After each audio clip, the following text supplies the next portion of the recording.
channel Crypto Global 100. So without wasting any time, let's find out the Bitcoin. Okay, this is the Bitcoin. Okay, Bitcoin chart you're looking at, tradingview.com and 1 day chart. I will try to explain some stuff in it. Okay, this is the general picture. Don't worry, we have already seen a couple of dumps in the past, so do not worry. Okay, this happens. And right now the Bitcoin at the time of making this video, 11 p.m. 5 May, okay, $36,000 it is, trading at this area, okay, at this price range. The volume has increased definitely, okay, because people wants to buy. Okay, now this red line is the 21 EMA. 21 EMA plays an important role, okay, in trading or in technical analysis, because if we just take a look in the past, whenever the price was above the 21 EMA and there was a sufficient gap, you can see a sufficient gap between the candles and the line. I will try to explain what I mean to say. You see the gap in between the candles and the 21 EMA, a huge gap. But when the gap was closed, it was, in the range market. You see, this was the ranging phase.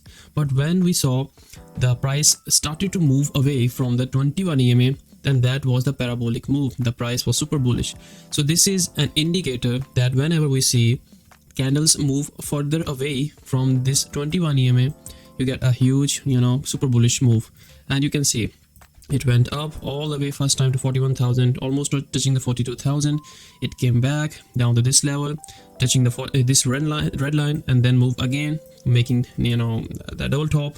Then again at this time, at this phase, you can see at this phase the price was in the ranging market.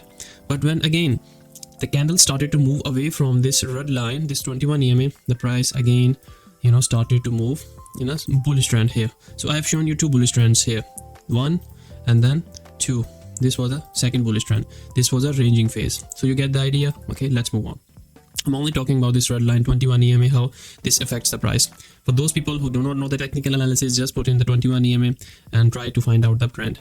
Now here, after following the same scenario here, you see super bullish trend, then ranging phase, then super bullish trend again, and then we saw another ranging phase in this area when the price was near this 21 EMA, neither below neither up. It was nor up, it was in between. This 21 EMA acted like a magnet. So this we call this one the fourth phase. After that the price went up again. Okay, we saw a rejection from 21 EMA. Then again the candles never moved away too much. Okay, this was the phase. Okay, this was the phase here. I'm gonna take this phase to be the ranging phase as well, because you see that almost every day, every 2 days we saw candles were testing this 21 EMA. Okay, candles were testing this 21 EMA. So this was a ranging phase. And what happened afterward? We saw a double breakdown. This was a triple top. If we just take a look at the horizontal diagonal, diagonally this was the resistance. Okay, you see these trend lines. Okay, so after forming the triple top, this was the first, this was the second, this was the third one. After triple rejection, definitely the price had to drop, and it dropped below 21 EMA and the price came down.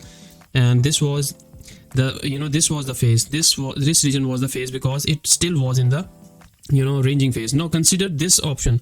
Let me show you. Try to I just want to show you how the price behaves. Just take a look at this phase, okay, after the move, and this phase after the move. Okay, and also this as well. So we got scenario number 1, we got scenario number 2, and then we got scenario number 3. We have got 3 scenarios. In scenario number 1, the price was super bullish. Okay, the price before hitting the scenario 1 was bullish, and it continued this trend. The price went up. In the scenario 2, again the price was uptrend. The price was going good, okay, before hitting that trend 2. But in the third case, just take the opposite of it. Okay, just take the opposite here. This was the bear trend. Okay, this was the bear move before hitting this third part. So what happened after this? If we consider these two scenarios, then this third scenario would have been the continuation of the next trend. For example, this was the first trend, then came down for a ranging market, then another trend, and then came down the ranging market. Similarly, if we take this bear trend, then it will go down, then up for the ranging market, and then continue towards the downside. So this was the movement, the third phase movement, and we saw bottom, then up, and then another strong move towards the downside here, and it continued, and then we entered into the phase of range. This was a ranging phase, okay, the fourth one we can call it.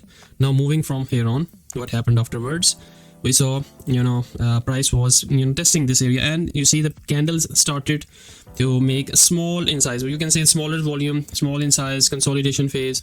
This was the period when there was either break or make, and it break out, and then we saw another candles started to move away from this 21 EMA, and we saw a bullish trend, not strong as compared to the previous one, but it continued. Then again we saw a range, because the candles were not moved away from 21 EMA, but it was in this range. And then when we saw a breakout from this area, then 2 or 3 candles, the 21 EMA was candles were away from 21 EMA, and then we saw a strong move towards the upside. This was a strong bullish move, continued upward. Then again we saw another ranging phase here, 21 EMA. I'm only discussing the 21 EMA, so try to understand what happened afterwards. It has to move up, but after forming double tops, it moved down, and it continued move down. The price was below 21 EMA.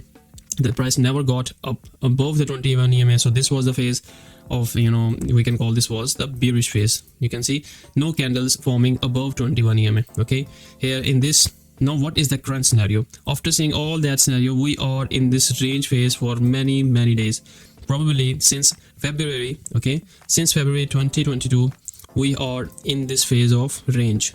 This is a ranging phase, because 21 EMA, the candles are just moving up and down in between this 21 EMA. You see how the price is behaving. It's not going, it's going up sometimes, and then after a few days it goes down. So this is called the ranging phase.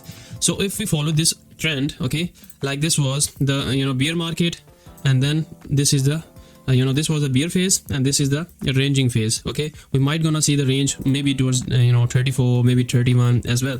So consider that if we go back in the history, if we follow this one, okay, this bear trend, okay, and then the ranging market, after that we started to see the upward move. If we follow the same move, just let me make it zoom out so that you can understand what I'm trying to say. So this is my what you can say, my observation. Okay, so this is the bear phase, then range phase, okay, and then we saw a move towards the upside. And another, this is the bear phase, okay, this is the range phase, and what can we expect the next? This one, but after a few days. So this pattern can be observed on larger scale. This is just an observation. It can be wrong, but it is just an observation. We might gonna see the price again testing these lows, around 31,000, 34,000, in between this. But generally speaking, we can say that the market is in the ranging phase. Okay, we can expect after a few days, few weeks, some consolidation around this level, and then we can expect the continuation, or maybe a new bull trend is expected, and that would be the time when other altcoins are going to explode as well. So guys, this was my observation, my prediction, or whatever you can say about the Bitcoin. I hope you like this video, and this was just a simple analysis from my side, guys. Thanks for watching. Over and out from Crypto Global 100.